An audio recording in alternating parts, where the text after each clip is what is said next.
నమస్కారం గురుగారు. నమస్తే అమ్మా. కన్యా రాశి వాళ్ళకి 6వ స్థానంలో రవి, బుధ, శని, అదేవిధంగా భాగ్యంలో గురుడు యోగిస్తున్నాడు. అద్భుతంగా ఉంది అని చెప్పచ్చు సిరి గారు. కన్యా రాశి వాళ్ళకి ఈ మాసం అంతా కూడా అద్భుతమైన ఫలితాలు ఉంటాయి.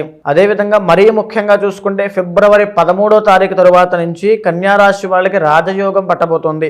రవి, బుధ, శని అనేటువంటి 3 గ్రహాలు 6వ స్థానంలో యోగిస్తున్న కారణం చేత అనారోగ్య సమస్యలతో ఇప్పటి వరకు బాధపడే ప్రతి ఒక్కరికి కూడా ఉపశమనం కలుగుతుంది. అప్పుల బాధతో ఇబ్బంది పడే వాళ్ళకి డబ్బులు అందుతాయి, అప్పులు తీరిపోతాయి, రుణ బాధలు పోతాయి.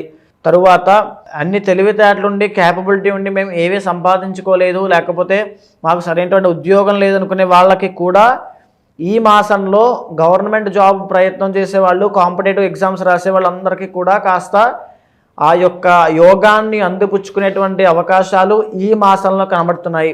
కాబట్టి గవర్నమెంట్ జాబ్ కోసం ప్రయత్నం చేసే వాళ్ళందరూ కూడా ఇంకా మీ ఎఫర్ట్స్ పెంచండి. ఖచ్చితంగా గవర్నమెంట్ జాబ్ కొట్టేటువంటి యోగం కనబడుతోంది. రాజకీయ నాయకులకు కూడా అద్భుతమైనటువంటి యోగం కనబడుతోంది. అదేవిధంగా భాగ్యస్థానంలో గురుడు కాబట్టి వడ్డీ వ్యాపారం చేసే వాళ్ళకి లేదా ఇండిపెండెంట్గా ఏదో ఒక వ్యాపారం చేసుకుని బ్రతికే వాళ్ళందరికీ కూడా అద్భుతమైన యోగము, పితృ ఆస్తి రావడం వల్ల అద్భుతంగా అనుభవించేటువంటి యోగం కనబడుతోంది. శుభకార్యాలు చేసుకునే ప్రయత్నం చేస్తారు, శుభకార్యాలు జరిగినా జరుగుతాయి. అదేవిధంగా సరదాగా ఈ మాసం అంతా కూడా ఎంతో సరదాగా గడిపేటువంటి సూచనలు కనబడుతున్నాయి. సో ఈ మాసంలో జరిగేటువంటి విషయాల్లో ఇంకా చూస్తే కనుక ఈ కన్యా రాశి వాళ్ళకి లగ్నంలో కేతు యొక్క ఇబ్బంది వల్ల ఆరోగ్యం పట్ల ఇంకా కొంచెం మీ శ్రద్ధ పెట్టడం చాలా అవసరము. లగ్నంలో కేతు సంచారం వలన ఎంత యోగం కలిసి వచ్చినప్పటికీ కూడా మీ శ్రద్ధ, మీ ప్రయత్నం కూడా చాలా ఉండాలి. అదేవిధంగా కన్యా రాశి వాళ్ళకి 10వ స్థానంలో కుజుడు యొక్క సంచారం వల్ల చేసేటువంటి వృత్తి వ్యాపారాల్లో ఇంకా కొంచెం శ్రద్ధ పెట్టండి. మీకు శత్రువులు పెరిగేటువంటి అవకాశం ఉంటుంది. అదేవిధంగా ఆ శత్రువులను జయించేటువంటి, శత్రు పలాయనం జరిగేటువంటి ఆ ప్రణాళికలు వేసుకోండి. మీకు బుధుడు కూడా యోగిస్తున్నాడు కాబట్టి మీ తెలివితేటలతో ఖచ్చితంగా వాటిని ఓవర్కమ్ చేస్తారు.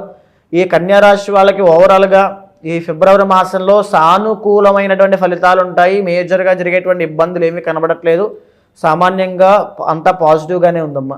ఎలాంటి పరిహారాలు చేసుకోవాలి అంటారు గురుగారు? ఈ యొక్క కన్యా రాశి వాళ్ళు ఇష్టదేవతారాధన అంటే వారికి ఇష్టమైనటువంటి దేవతని ప్రతినిత్యము బ్రహ్మ ముహూర్తంలో ఆరాధన చేస్తే వీళ్ళకి పట్టినటువంటి యోగం రెట్టింపు అయ్యేటువంటి అవకాశం ఉంటుంది. జాతకరీత్యా ఎలాంటి సమస్యలు ఎదుర్కొన్నా సమస్యలను పరిష్కరించుకోవడానికి మిమ్మల్ని అప్రోచ్ అవ్వాలి, జాతకం చూపించుకోవాలి అనుకునే వాళ్ళు మిమ్మల్ని ఏ రకంగా అప్రోచ్ అయ్యే ఛాన్స్ ఉందంటారు గురుగారు? తప్పకుండా అండి. ఎందుచేత అండి, ఇప్పుడు దాకా మనం మాట్లాడుకున్నది, మీరు విన్నది ఇవన్నీ కూడా గోచారపరంగా, జ్యోతిష్శాస్త్రపరంగా అంచనా వేసినటువంటివి.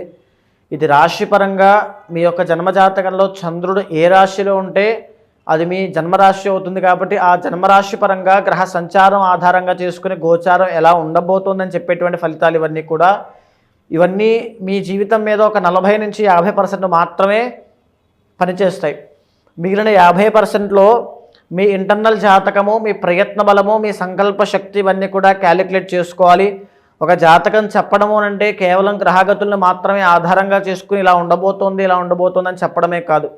ఒక యాస్ట్రాలజర్గా మీతో మాట్లాడినప్పుడు మీ సమస్యలను మీతో మాట్లాడి మీకు మీ ఇష్టం ఏంటి, మీ అభీష్టం ఏంటి, మీ కోరిక ఏంటి, మీ సంకల్పం ఏంటో తెలుసుకుని ఒక ఫ్యామిలీ మెంబర్ లాగా మీకు ఆ కొన్ని సజెషన్స్ ఇవ్వగలిగితే, మీ ఆలోచన మార్చగలిగితే అప్పుడు మీ జీవితంలో ఒక అభివృద్ధి, ఒక పురోగతి అనేటువంటిది కనబడుతుంది. కాబట్టి ఎవరైనా సరే మీ జీవితం గురించి తెలుసుకోవాలి, ఆ ప్రాబ్లమ్స్ అన్ని సార్ట్అవుట్ అవ్వాలి అనుకున్నప్పుడు ఈ గోచార ఫలితంతో పాటుగా మీ ఇంటర్నల్ జాతకంలో ఉండేటువంటి సమస్యలనైనా లేకపోతే ఉండేటువంటి యోగాలైనా అందిపుచ్చుకోవడానికి ఖచ్చితంగా ఎప్పుడు వస్తున్నాయి, ఎప్పుడు వెళ్ళిపోబోతున్నాయి తెలుసుకోవాలి. ఎప్పుడైతే ఆ జాతక దోషాలు ఉన్నాయో వాటికి సంబంధించి కొన్ని పూజలు నిర్వహించడం వల్ల ఆ శాంతి అనేటువంటి ఒక సైంటిఫికల్ ప్రక్రియ, ఇది సైంటిఫికల్గా కూడా ప్రూవ్ అయ్యింది.